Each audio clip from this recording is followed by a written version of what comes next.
5 on your side at 5. Focused on you. For the first time this year, police are investigating a shooting in St Genevieve. Tonight, we have learned 3 people were hurt, including the suspected gunman. Thanks so much for joining us. I'm Kelly Jackson. And I'm Ann Allred. It happened right in the middle of town. Police say both the shooter and one of the victims are in critical condition right now. Diamond Palmer has been following this story all day. She is live in the studio after spending the day in St Genevieve and talking to the victim's family. Diamond. Well, Ann and Kelly, St Genevieve police tell me they believe this to be a domestic violence situation. Police say all 3 victims are in their 30s to 40s, and they were all living together at the time of the shooting. Right now, their investigation has not revealed a motive to this shooting.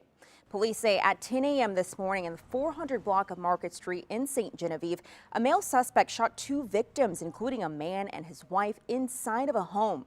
Police say the suspect is in custody at the hospital and has a self-inflicted gunshot wound to the head. The victim's aunt was on the scene shortly after the shooting.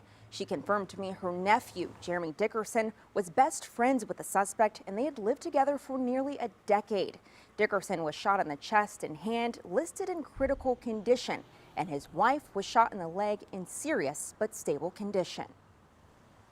But hopefully my nephew lives through this, to tell what exactly happened. For us to have any type of shooting, especially a shooting with multiple victims, it is something we trained for and was prepared for. Our guys done a great job and had the scene secured within minutes of being on scene.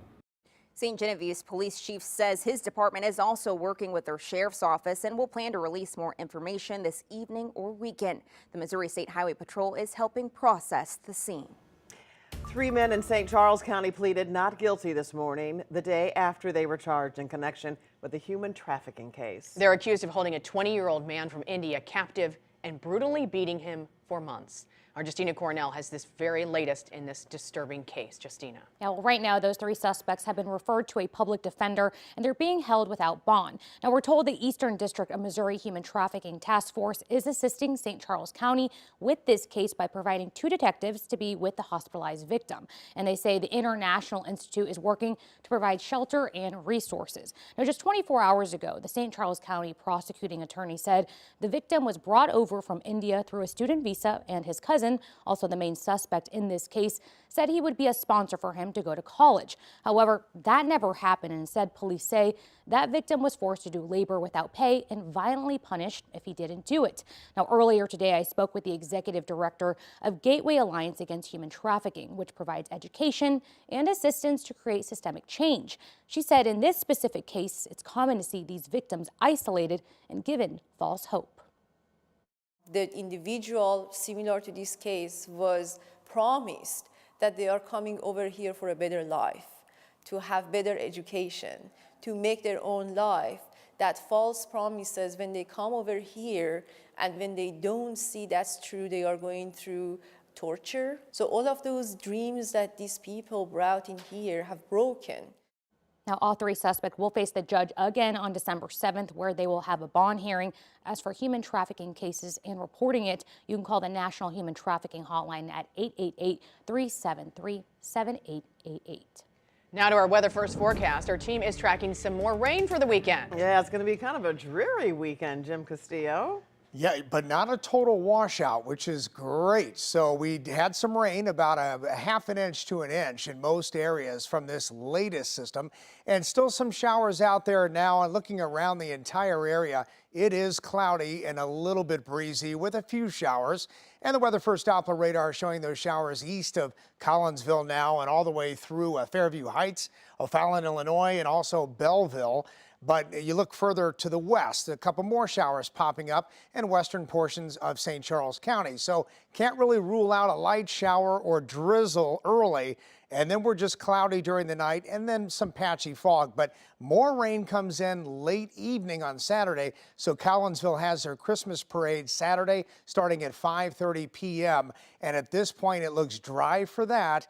The rain should hold off until late evening as we get into Saturday night. So a few systems coming our way, but a lot of dry time this weekend.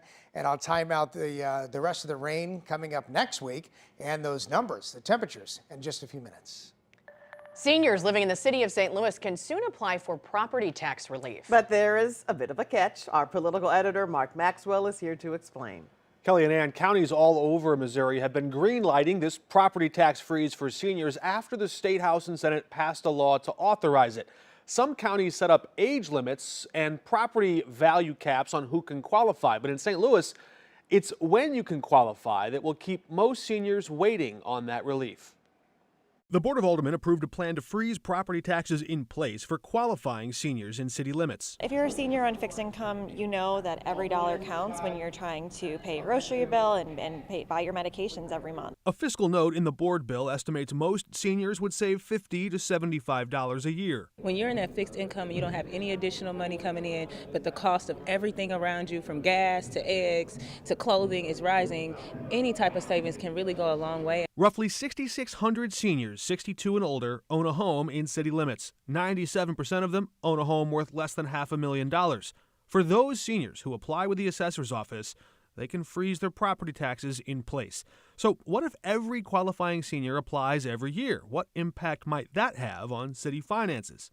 The budget process is always very fluid, but the most conservative estimates has it could cost anywhere from $400,000 to $600,000 a year. I think that's a doable factor in the budget year over year, particularly if we're talking about trying to save senior citizens some money. Alderwoman Ann Schweitzer sponsored the bill. $500,000 is an amount that is important to the city's budget, and I don't take that lightly. But what we need to think about here is that this is a bill to help seniors in our community. It's a way for the city to provide a tax credit to seniors who may need it to stay in their homes. But here's why you might have to wait to see that relief in your budget. The city assessor reevaluates home values in odd-numbered years. So the next time your property taxes are likely to go up wouldn't be until 2025. Between now and then, the assessor will create a form and a process to qualify. So it is an application every year. The due date will be in the end of June, and it's an application with the assessor's office. So you have to fill out a form that specifies that you do meet the eligibility requirements. If for some reason you plan to make major home upgrades that would drastically alter the cost or value of your home, you might want to apply sooner, maybe before 2024, to lock that tax freeze in place. Otherwise, the next time the freeze would actually impact your home would likely be 2025. By the way, that's the same year the city holds another election for mayor. Illinois is investigating U.S. Steel in Granite City following mass layoffs. The company said it's idling the plant indefinitely, laying off about 1,000 workers. The company laid off about 400 workers in October, saying it was temporary. The Illinois Department of Labor issued a subpoena to the company. It's looking into whether U.S. Steel violated a state law requiring employers to provide 2 months advance notice of mass layoffs. Israel continues its war in Gaza. Why Israel says the truce ended despite Hamas still holding many hostages. Congressman George Santos is expelled from the House. Why some members of his own party voted him out. Don't get strung up while stringing Christmas lights. Consumer Report shares decorating safety tips.